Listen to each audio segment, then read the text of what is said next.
Now that we understand what learning style we have, we can start to implement that and create a study plan specific for us. In this video, we're going to learn all about how to create our own personal study plan in these three main topics. First, we're going to understand approximately how long you're going to need to study for in order to be ready for your exam. No matter what type of exam you're taking, whether it's a certification exam, something like a CompTIA exam, an AWS exam, an Azure exam, Red Hat exam, project management exam like a PMI, PMP exam, or CAPM, or any other exam in general, even non-certification exams like high school exams, college exams, different types of licensure exams, whatever exam you're taking, we're going to show you how you can start to get ready for those exams by understanding exactly how long you'll need to study for in total. No other instructors talk about this, and this is by far one of the most overlooked parts of building out a custom study plan. Additionally, we'll be breaking down each major topic from our specific course or from our specific exam that we're taking in different types of smaller chunks and pieces. That way we can start to understand exactly where we put each different type of topic in our plan.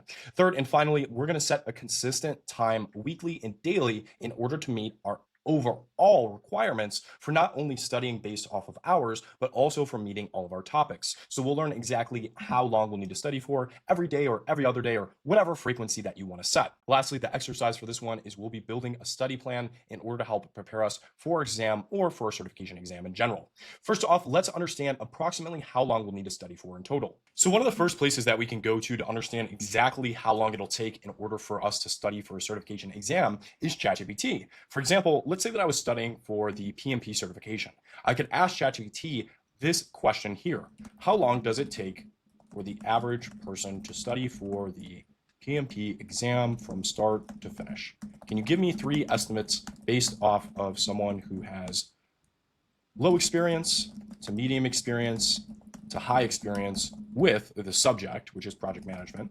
That way I can plan for my studying. So essentially all I'm asking ChatGPT is, I'm just asking it, how long does it take for the average person to study for whatever I'm trying to study for? This is by far one of the easiest ways to get an estimate if what you're studying for is widely available out there. Now, we'll talk about a couple of other methods that you can use if this doesn't necessarily work out for you, but this is my go-to. If I'm studying for a certification exam, I'll just ask ChatGPT, on average, how long does it take most people to study for this? So here we can go ahead and let's see what ChatGPT says. So low project management experience, around 4 to 6 months. That's 300 to 450 hours total. That's a lot of studying. That's 15 to 20 hours per week. And you know what? If you're brand new to project management, or not necessarily brand new, but you're on the lower end of project management experience, this is probably right. In terms of middle line, medium project management experience, ChatGPT says around 180 to 300 hours total. I would say, honestly, I would probably condense that down to 100 to 150 hours based off of my own personal experience. And then for senior project management experience, same thing. I would say around probably 75 to 150 hours total. So all that to say, ChatGPT gives us base estimates that we can work from. So same thing. Let's say I was studying for, let's just say CompTIA A+. This is a very common IT-based certification. Now let's do the same thing for CompTIA A+.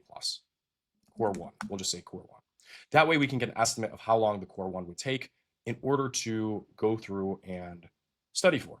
So low to no IT experience, around 180 to 300 total hours. I think that's a little bit above where I would place it. Medium, 80 to 150. High IT experience, 30 to 60. I would say high IT is probably right. But all that to say, no matter whether you're nitpicking or not, this is a great way to understand an approximate estimate of how long your exam will take if your exam is widely available online and many people have taken and studied for it. Now, if it's not widely available online and other people haven't taken or studied for it, or it's maybe a much, much smaller exam, for example, like a local exam at your college university. What I would recommend doing then from there, the second method you can use besides ChatGPT is you could go through and reach out to people who are in your class or people who are preparing for the exam as well and kind of gauge just based off of how much they're studying, how long you should study for. Additionally, you could always reach out to any sort of organization, any sort of resources, any sort of teachers, mentors, guidances, any way you can get that information. This is a crucial part of studying and planning for your exam, for your studying.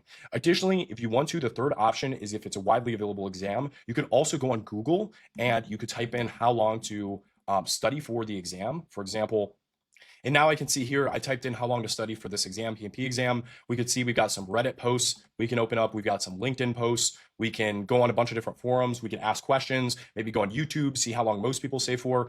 This person said that they aced the PMP exam with only 4 weeks of studying. So all that to say, we can start figuring out how long to study based off of these 3 methods. First, ask ChatGPT. Second, reach out to people who have actually taken the exam or are studying for the exam, or some sort of authorizing body like teachers, certification bodies, things like that. And then third, we can always just do Google searches, and we can always, go on different forums, read Google, and build our estimate from there. So that was number 1 of this 3-part list, which is understanding how long you'll need to study for in total. So now that we have that understanding, from here, what we're going to do is we're going to understand approximately how many hours we have. And based off of that study plan that we've just created, you can go out and create your own study plan. In fact, we're going to give you the exact template that I used in this video, completely free of charge, for free in this course. So that covers the second 2 topics that we discussed, which was where we broke down each major topic week by week, and we created weekly goals as well as daily goals, and we set a consistent time to study. So using that study plan, filling that out, setting your weekly goals, setting your entire study plan and your intentions, that's really, really going to help make sure that you have everything planned out, which is going to make studying so much smoother.